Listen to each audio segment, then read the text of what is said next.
Charles was 72 years old, feeling chest pain as he came to the hospital emergency room. The receptionist looked at him. "Do you have insurance?" When Charles said no, she said, "Then leave. We can't treat you here." Charles quietly left. 30 minutes later, a military helicopter flew over the hospital, and the officer who got out created a shock effect. Welcome to Honor Stories. Before we begin this powerful story, tell us in the comments which city you're watching from today. And if you believe stories like this need to be heard, hit that subscribe button and help us keep these stories alive. The General Hospital was one of the city's largest healthcare institutions. Its emergency room, which operated 24 hours a day, opened its doors to hundreds of patients every day. But on this cold October evening, the hospital staff would make a mistake, the biggest mistake of their lives. Charles Miller was 72 years old, a pale-skinned elderly man with slightly stooped shoulders. His gray hair was disheveled. He wore an old coat and worn shoes. At first glance, he looked like any elderly man, but appearances were deceiving. That evening, Charles felt increasing pain in his chest. He was having trouble breathing. His heart was beating irregularly. He had to walk from the small apartment where he lived alone to the hospital. He had no car, no taxi money either. When he entered under the bright lights of the hospital emergency room, Charles was tired and worried. He walked slowly toward the reception desk. Reception clerk Ashley Martinez was 28 years old, impatient and somewhat arrogant. When she saw Charles, she frowned. "How can I help you?" Ashley asked, with no warmth in her voice. "I have chest pain," Charles said quietly. "I'm having trouble breathing." Ashley looked at the computer screen. "Your name?" "Charles Miller." "Do you have insurance?" Ashley asked without even looking at Charles. Charles shook his head. But then leave," Ashley said harshly. "We don't treat uninsured patients here. Go to the public hospital." "But I'm really sick," Charles began. "Listen, Mr. Miller," Ashley interrupted. "The rules are clear. No insurance, no ability to pay, no treatment. Find yourself another hospital." Disappointment appeared on Charles's face. "I understand," he said calmly.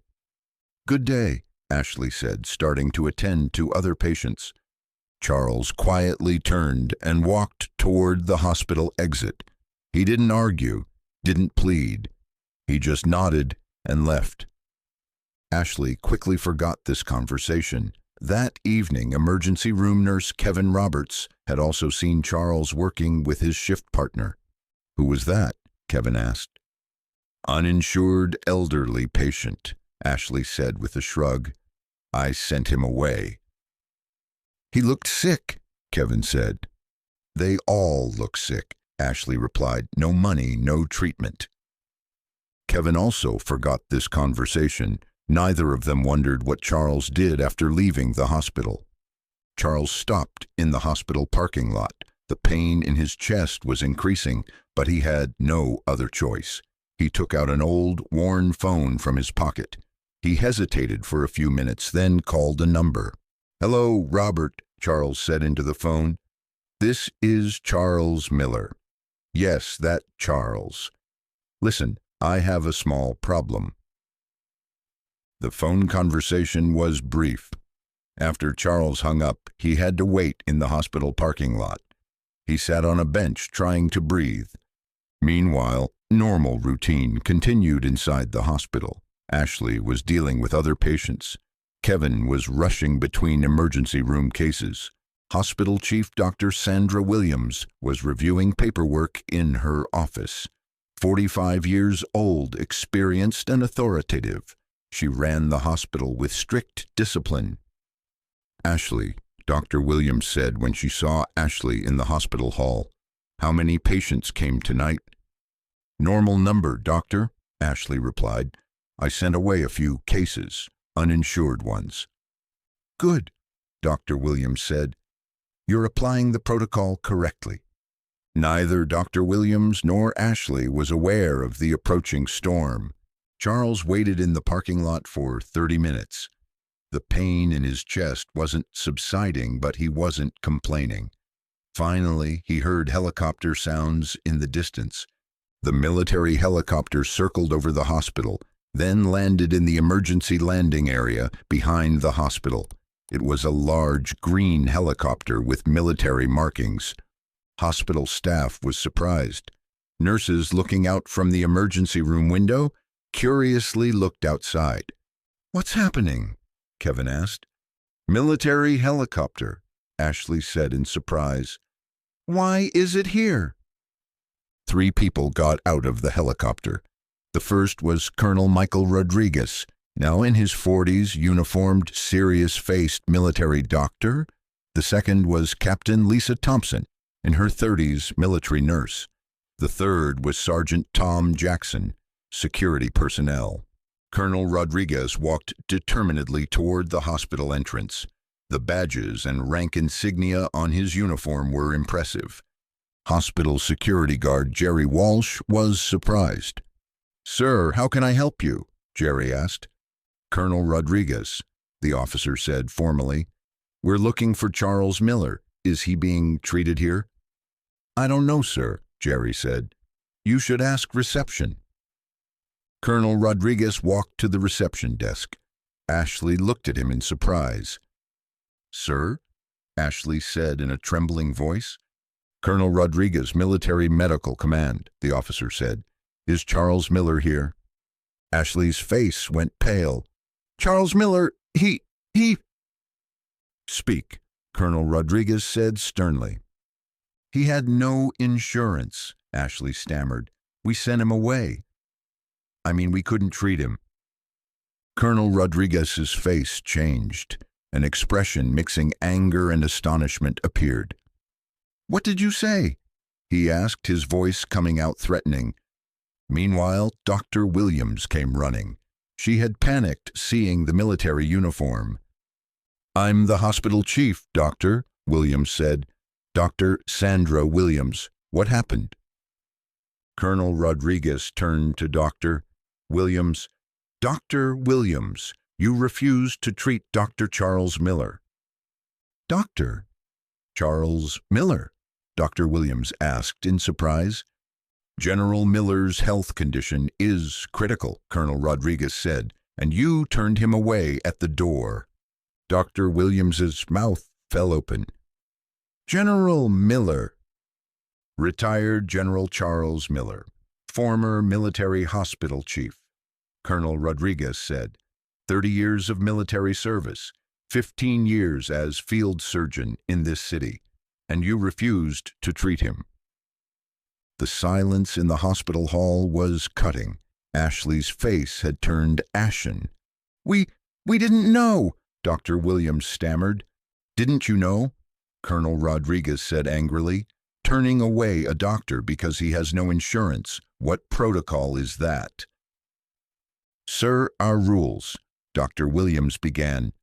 "I know your rules," Colonel Rodriguez said, "but General Miller needs urgent medical help, and you threw him out on the street." Meanwhile, Kevin approached. "Colonel, where is that old man now?" "Waiting outside," Colonel Rodriguez said, "because you told him he couldn't be treated at your hospital." Dr. Williams had panicked. "Bring him immediately." "Our best doctors?" "It's too late now," Colonel Rodriguez said harshly. "We're taking General Miller to the military hospital." Colonel Rodriguez looked at everyone around him. General Miller saved thousands of lives in this city. He served in Vietnam, Iraq, Afghanistan. Even after retiring, he worked voluntarily in this region. And you turned him away because he has no insurance. Ashley had started crying. "I didn't know. He just looked like an old man." "Just an old man," Colonel Rodriguez repeated bitterly. "For you, everyone is just an insurance number." Meanwhile, Charles was coming from the hospital parking lot. When he saw Colonel Rodriguez, he smiled. "Michael," Charles said, You didn't need to make so much drama. General, Colonel Rodriguez said respectfully, how is the situation? I'm fine, Charles said. Just a small heart rhythm disorder. Old age, you know? Dr. Williams approached Charles. General Miller, please forgive me. A terrible mistake happened. Charles looked at Dr. Williams. Dr. Williams, you didn't make the decision. It's a result of the system. But you should have been treated here, Dr. Williams said. If I had money, I would have been treated, Charles said calmly. No money, no treatment, isn't that right? Dr. Williams bowed her head in shame. Ashley gathered courage and approached Charles. General, I deeply apologize. I didn't know you were... Who I am doesn't matter, Charles said kindly. The problem is the system. You just followed the rules. But this is wrong, Ashley said, crying. Yes, Charles said. It's wrong. Colonel Rodriguez turned to Charles. General, if you're ready, let's go to the military hospital. One moment, Charles said. He looked at Dr. Williams. Doctor, how many uninsured patients were turned away at this hospital this month? Dr. Williams hesitated. Approximately 100.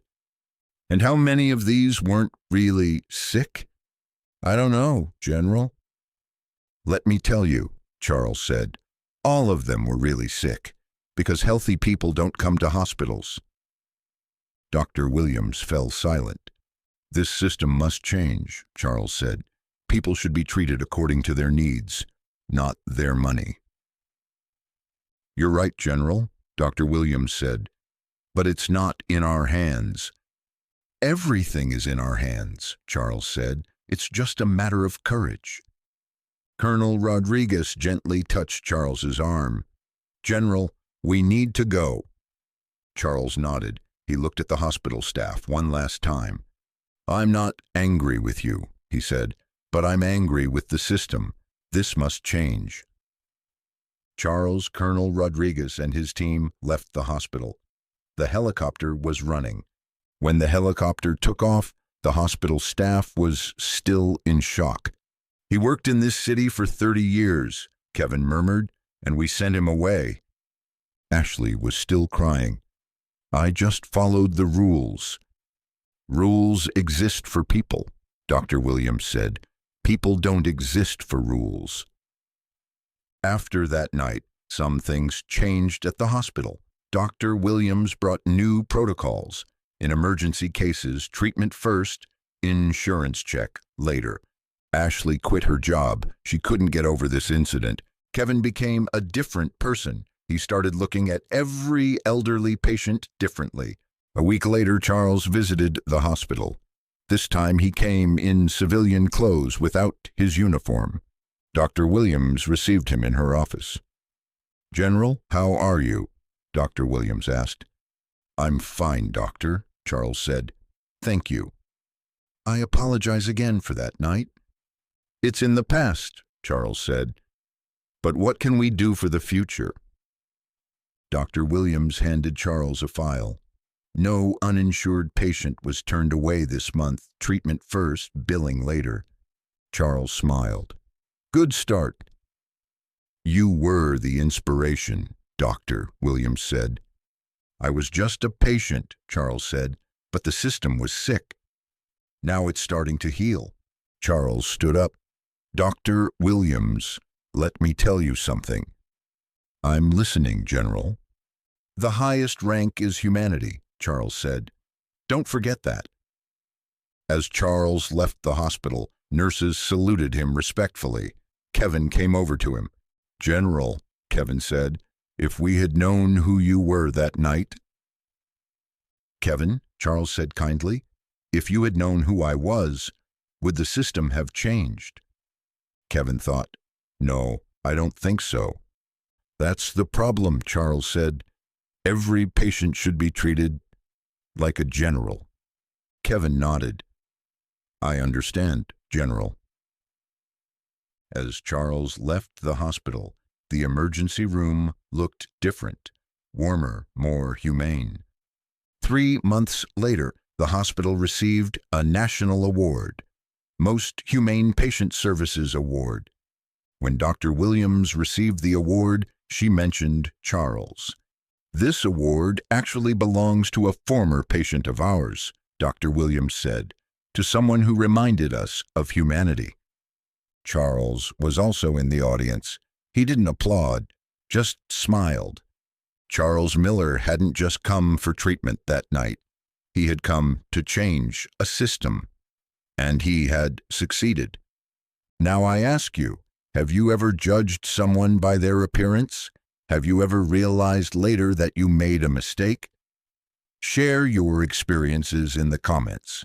Subscribe to Honor Stories because we need to hear stories that show real value lies not in appearance, but inside. See you in the next story. And remember, everyone deserves respect, regardless of their rank, money, or status.